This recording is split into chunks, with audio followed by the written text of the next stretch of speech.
Bonjour et bienvenue sur l'expression Topcom, le portail du management et de la communication. Entreprise et prévention lance un serious game où l'internaute doit aider un jeune homme, Clément, à conclure lors d'une soirée. Le principe est simple, plus l'indicateur d'alcoolémie monte, plus celui de la séduction baisse. Pour en parler, nous recevons Alexis Capitan, qui est directeur général d'entreprise et prévention. Bonjour. Bonjour, merci d'avoir accepté notre invitation. Je vous en prie. Donc avant de parler de ce serious game, ce serait peut-être bien que vous nous disiez quelques mots d'entreprise et prévention. Alors, Entreprise et Prévention est une association 1901 qui réunit les 20 principales entreprises du secteur des boissons alcoolisées en France, aussi bien dans le secteur des bières que des spiritueux ou des champagnes. C'est une association qui a 20 ans maintenant et qui a pour objectif de mettre en place des actions de prévention contre la consommation excessive d'alcool ou la consommation inappropriée, c'est-à-dire toutes les situations où il faut s'abstenir de consommer. Donc on est présent dans tous les champs du risque alcool, alors aussi bien alcool et grossesse, alcool et travail, alcool et jeunes, et le projet l'action dont on va parler se situe dans la catégorie alcool et jeunes. Donc quels sont les objectifs en fait derrière ce L'idée alors on s'adresse à des jeunes qui ont entre 18 et 25 ans. Alors il y a plusieurs façons de toucher ces jeunes quand on leur parle d'alcool. On peut être présent là où ils vont, c'est-à-dire en discothèque, donc c'est tous les programmes conducteurs désignés, alcool et route, etc. Et puis on peut essayer de les toucher là où ils sont, c'est-à-dire sur Internet, sur les réseaux sociaux, et de façon un petit peu originale, différente, ludique et non moralisatrice. On a en fait deux objectifs, si vous voulez, les 18-25 ans en matière d'alcool. Ils ont tendance à avoir une consommation qui n'est pas du tout régulière, mais qui est concentrée souvent le week-end ou pendant les fêtes, c'est notamment le cas des étudiants, avec un risque premier qui est celui du risque alcool et route. C'est vraiment la surmortalité routière des jeunes en France par rapport aux autres pays, elle est vraiment impressionnante.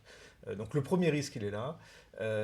Et c'est tous les risques liés à la recherche de l'ivresse éventuelle, je l'ai dit, d'accidents de la route, mais aussi éventuellement de violence, de relations sexuelles non désirées ou non protégées, etc., etc. Et puis on se dit aussi qu'à cet âge-là, les jeunes ne sont pas encore vont rentrer dans le mode de consommation adulte. Ils vont se marier, trouver du travail, bon. Et que c'est le bon moment finalement pour leur donner des repères de consommation qui vont leur être utiles tout au long de la vie. Donc voilà pour nous les deux objectifs, c'est travailler sur les situations à risque, en premier lieu alcool et route, et puis donner des repères pour une consommation à moindre risque. D'accord.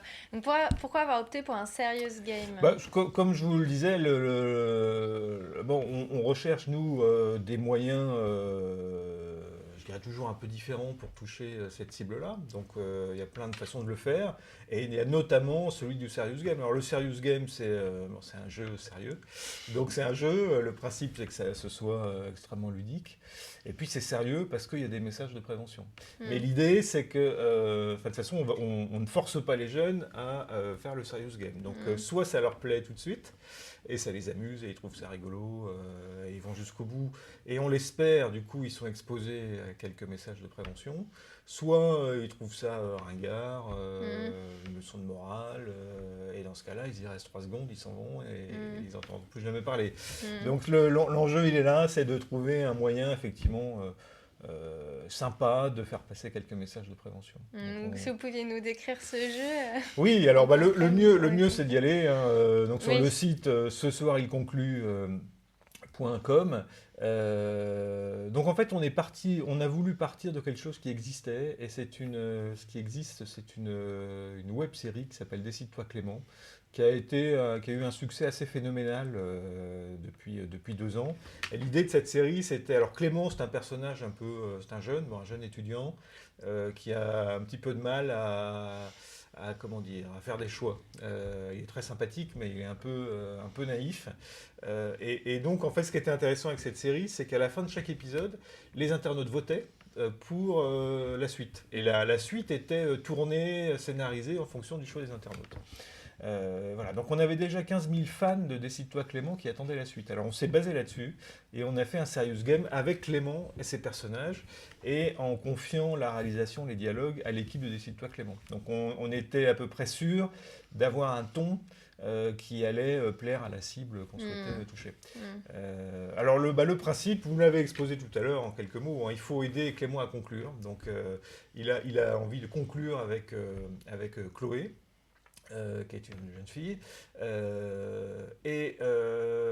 Tout au long de la soirée, en fait, il y a 3 univers. Il y a le parcours classique de la soirée des jeunes, la before, la soirée en discothèque et l'after.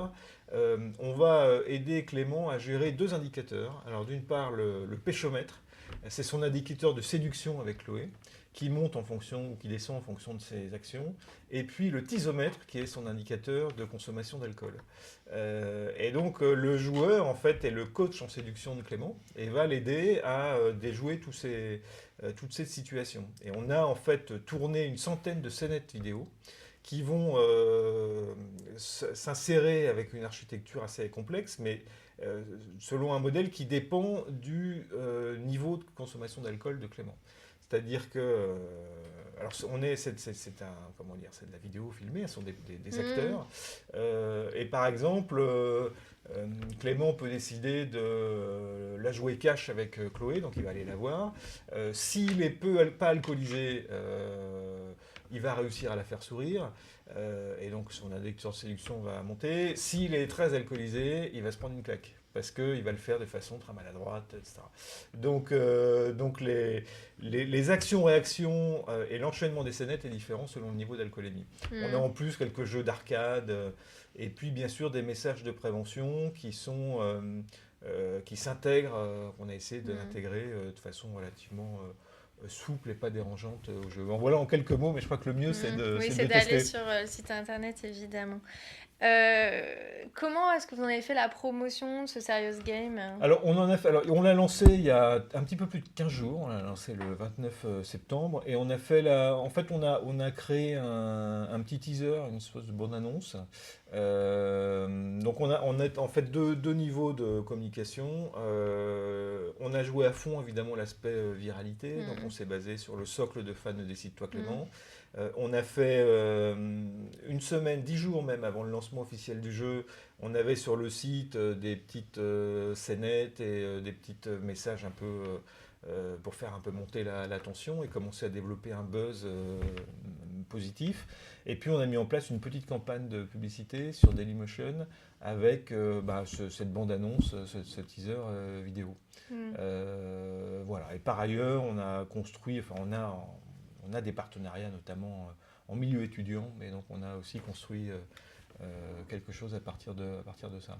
D'accord, et donc ça a été lancé, vous l'avez dit, il y a une quinzaine de Oui. jours. Est-ce que vous avez déjà des résultats? Alors on a des résultats. Alors bon, on avait. En fait, le principal risque, c'était que, je l'ai dit tout à l'heure, c'est que c'était ringard. Quoi. Si c'était ringard, c'était foutu. Donc Dieu merci, ça se passe plutôt bien. En ce qui concerne le teaser sur YouTube Dailymotion, il a été vu plus de 300 000 fois, 350 000 même d'ailleurs. Ce qui est quand même déjà pas mal. Alors à date, on a 40 000 visiteurs uniques sur le site et on a 26 000 internautes qui ont joué. Et qui ont joué en restant sur le site une moyenne de 7 minutes 30. Ça veut dire un vrai niveau de jeu, c'est pas seulement 3 secondes. Donc c'est des résultats qui nous paraissent, en 15 jours, qui nous paraissent vraiment... très encourageant, très encourageant. Et puis d'un point de vue qualitatif, les commentaires aussi sont positifs.